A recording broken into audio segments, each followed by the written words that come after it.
Vamos a hacer un ejemplo completo para que se entienda todo lo que vimos en análisis bivariado. Supongamos la siguiente situación. Hemos encuestado a 10 personas y le preguntamos la cantidad de horas que duerme por día y la cantidad de calorías que consume también por día. Y lo que vamos a intentar ver es si hay relación entre la cantidad de horas de sueño de una persona con la cantidad de calorías que consume. Solamente vamos a ver si hay relación, no vamos a decir que una causa la otra, ¿sí? Acuérdense que toda esta parte del análisis bivariado lo que a mí me muestra es si hay relación, no si la variable independiente, en este caso es la cantidad de horas de sueño, si causa que una persona consuma más o menos calorías. Entonces, como vimos en la parte teórica, hay dos hipótesis. La de partida es que yo voy a suponer que las variables son independientes, que no tienen nada que ver. Y la hipótesis alternativa es intentar demostrar si tienen o no relación, ¿sí? Hasta ahora, en definitiva, lo que tenemos son solamente los datos de estas 10 personas a las que encuestamos.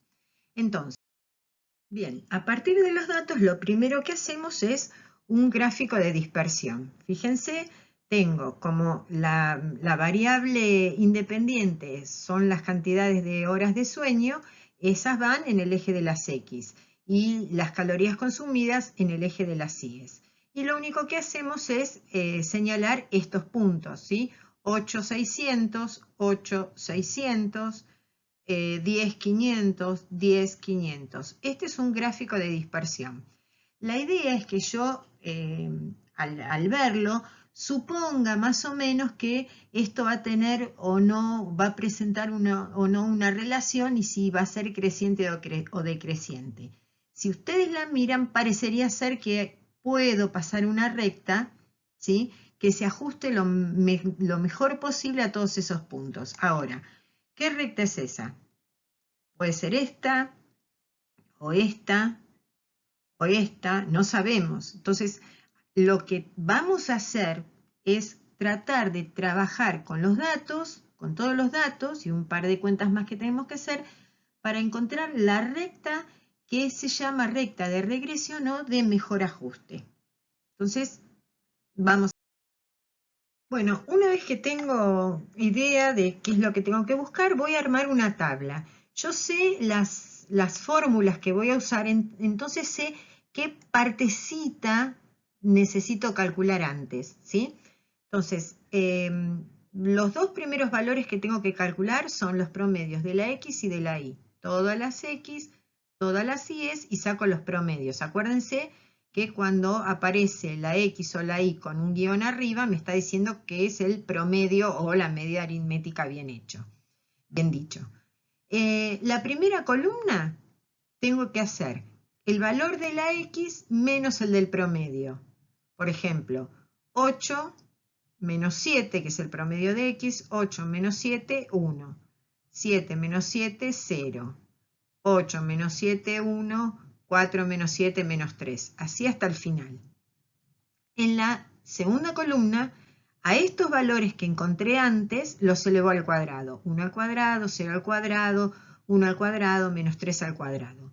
Yo acá puse la suma porque la voy a usar, pero si pongo la suma en todos, de última tengo una suma de más, no va a pasar nada. Lo mismo tengo que hacer con las I's.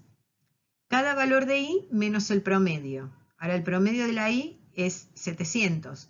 Entonces hago 600 menos 700, 800 menos 700, 500 menos 700, así hasta el final.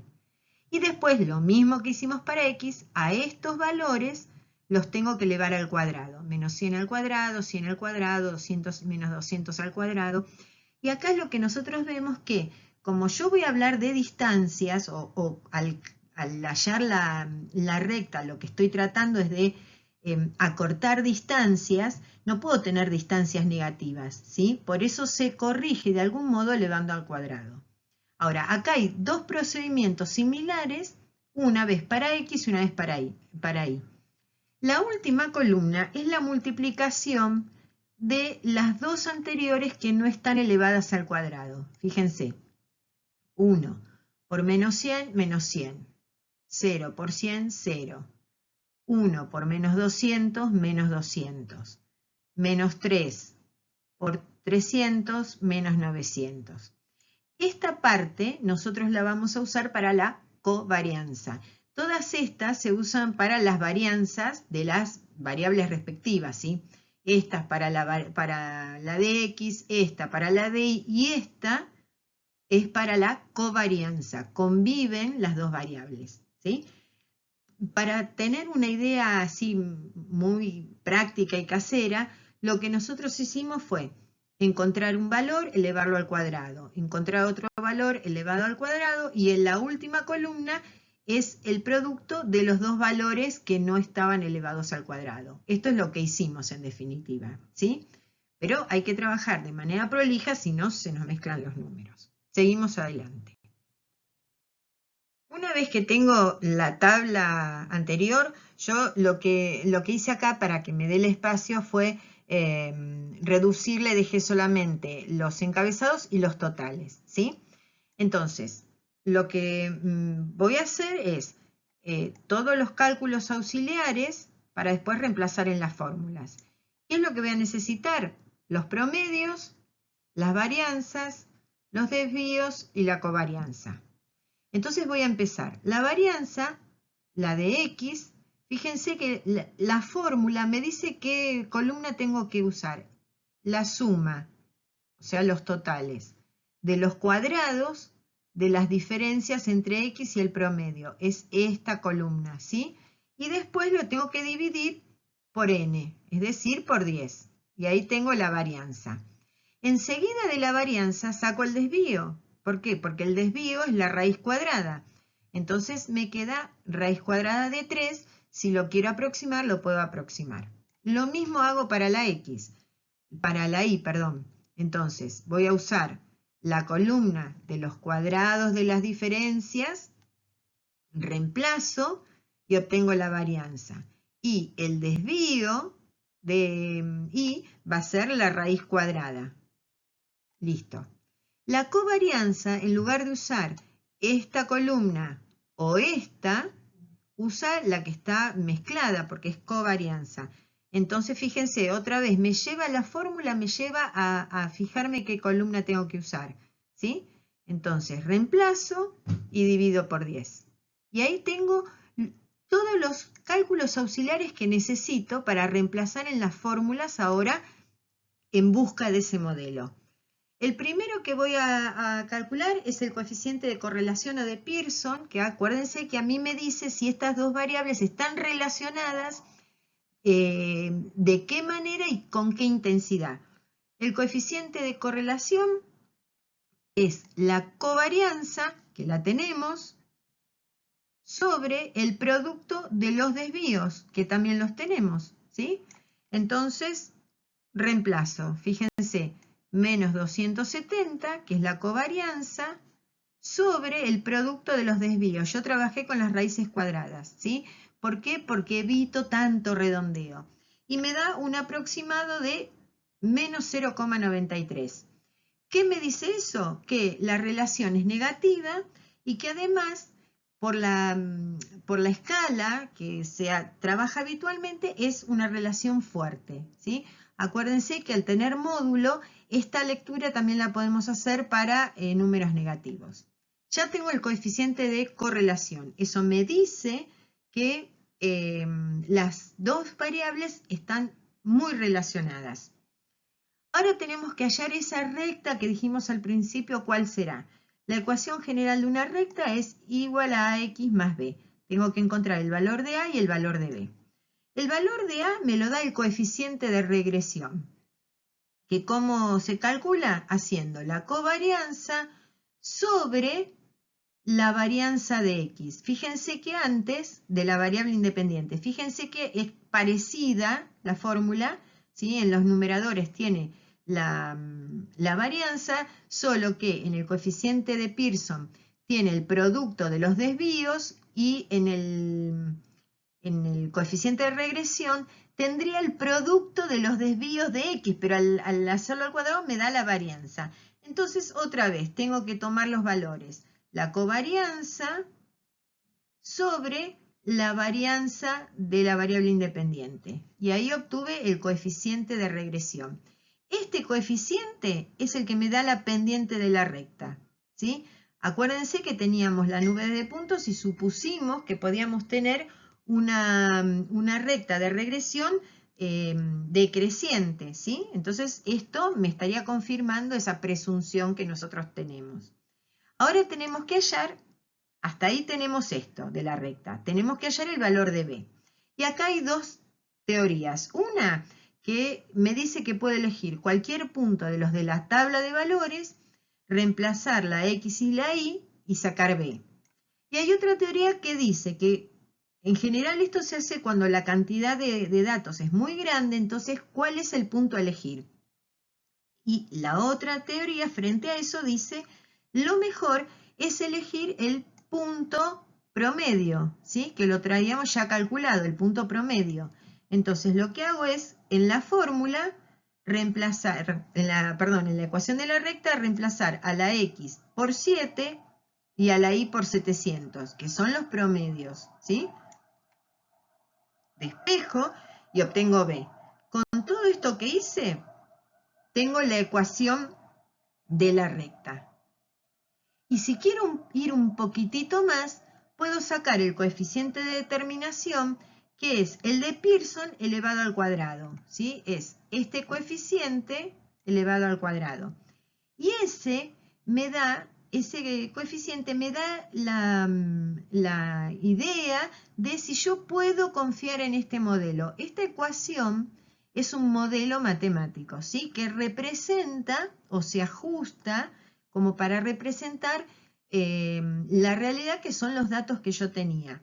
Este coeficiente de determinación me dice si yo puedo confiar en este modelo y cuánto puedo confiar. En este caso, como el valor es bastante próximo a 1, entonces digo que el modelo es confiable. Ahora, vamos a volver al gráfico y ver cómo interpretamos cada una de estos valores. Yo tengo mi gráfico de dispersión, este era el que teníamos al principio, ahora grafiqué la recta, ¿sí? Que obtuvimos antes. ¿Qué tenemos en cada caso? Fíjense, el coeficiente de correlación o de Pearson, que me dice si las variables están relacionadas o no y qué tipo de relación tienen. O sea, cuantifica la relación y las clasifica. Dice que la relación es negativa, es verdad. A medida que la cantidad de horas de sueño, o la X, la variable independiente, crece, la variable dependiente decrece, ¿sí? Me da el signo negativo. Y además, como es un valor extremo, digamos, me dice que la relación es fuerte. El coeficiente de determinación, que lo hacíamos al cuadrado, que era el de Pearson al cuadrado, me dice que este modelo es fiable. ¿Qué significa? Que si a mí, por ejemplo, se me ocurre preguntar cuántas calorías va a consumir alguien que duerma 12 horas de sueño, yo puedo en esta ecuación poner 12 en x, es como si hiciésemos f de 12. 12 en x y sacar el valor de y, ¿sí? 12 en x y sacar el valor de y. Y ese valor puedo confiar en ese valor, no es que me va a dar un disparate, ¿sí? Eso es lo que a mí me indica el coeficiente de determinación. Después, el coeficiente de regresión es A. Fíjense, como dije antes, A es la pendiente de la recta. El punto promedio, que era 7,700 y está acá, ¿sí? Coincide con un dato de la tabla, pero puede no coincidir. Pero fíjense que cuando yo elijo el punto promedio, la recta pasa necesariamente por ahí, porque yo lo usé a propósito, ¿sí? En este caso, el punto promedio coincide con uno de la tabla, podría no coincidir. Y la recta de regresión, que es lo último que vemos, que es efectivamente la recta que tenemos hallada. Esto es un modelo matemático, ¿sí? Que ahora está tan de moda hablar de los modelos matemáticos que representan la realidad del coronavirus y demás. Un modelo matemático a mí me ayuda a predecir una situación, pero no me dice con certeza, porque son todos cálculos matemáticos. Imagínense que en este ejemplo, por ejemplo, horas de sueño y calorías consumidas. Si todo se comporta del mismo modo, el modelo está bárbaro. Ahora, puede ser que, no sé, que haya una explosión en la región donde fueron encuestadas estas personas y la explosión hace que estas personas durante 2 días no duerman y casi no coman. Entonces el modelo ya no sirve, ¿sí? Acuérdense que es un modelo matemático. Y lo que seguro no me dice es que una variable, la existencia o la ocurrencia de una variable, causa la otra. Estos modelos lo que me dicen es que hay relación entre las dos variables. No me dicen que una cause la otra. No me dicen que si yo duermo más horas voy a comer menos o si duermo menos horas voy a comer más. No me dicen eso. Me dice que hay una relación fuerte en este modelo para pensar que si yo durmiese más, comería menos, pero no me dice con certeza que la ocurrencia de una variable vaya a causar la ocurrencia de la otra.